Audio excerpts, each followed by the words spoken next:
Hello.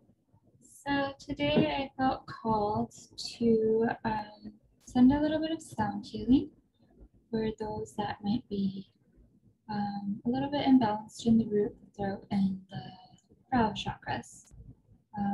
You can either lay down and listen or play in the background and set some intentions to balance yourself and release that which no longer serves you.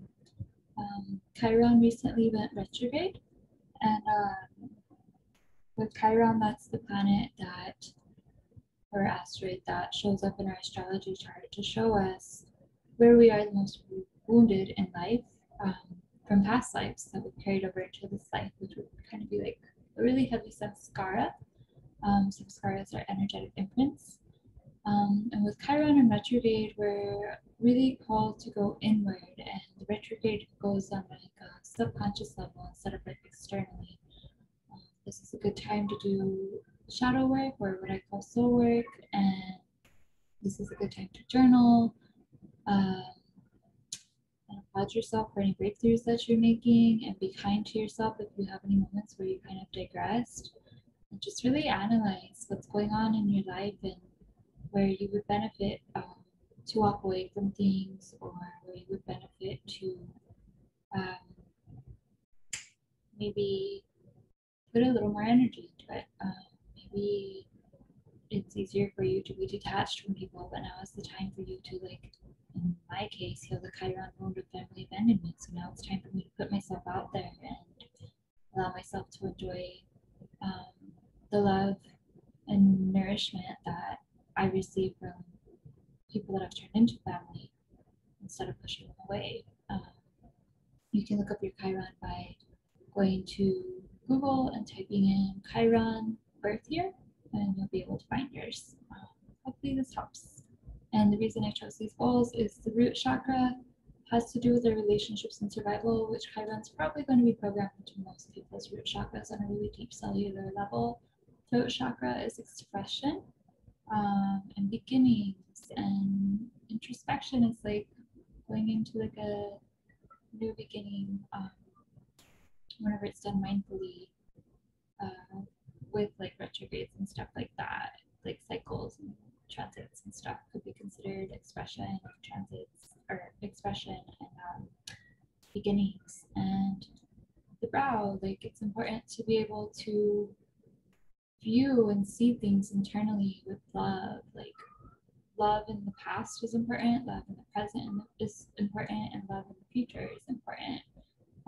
So it's important to kind of clear that inner vision. The brow chakra is not all about astral travel and esoteric stuff. Sometimes it's very simple. It's just, what's your inner vision? Like, how do you view yourself, and how do you view others? And are you kind of viewing your situation from a place of like victim consciousness, and are you expressing it in a place of victim consciousness, and are you grounded in it in a place of victim consciousness, or are you now kind of grounding into unity consciousness and seeing the bigger picture, the 5D picture? Are you expressing in a more unified way and in a more compassionate way toward yourself and toward others?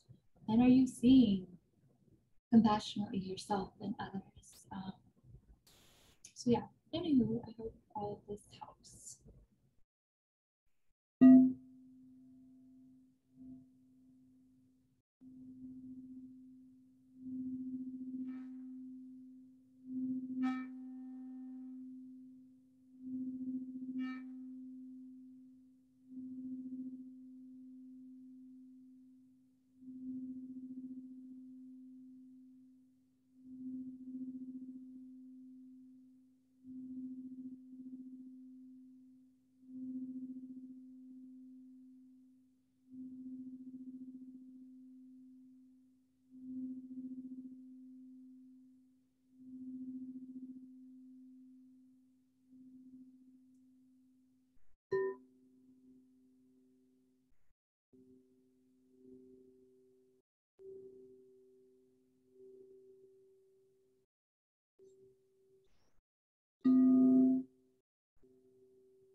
Alright. That light language came on kind of out of nowhere, but it was to help shed and release from programming that's no longer serving your highest good and to kind of help you anchor into new programming that's healthier for you at this stage in your life. I hope you enjoyed.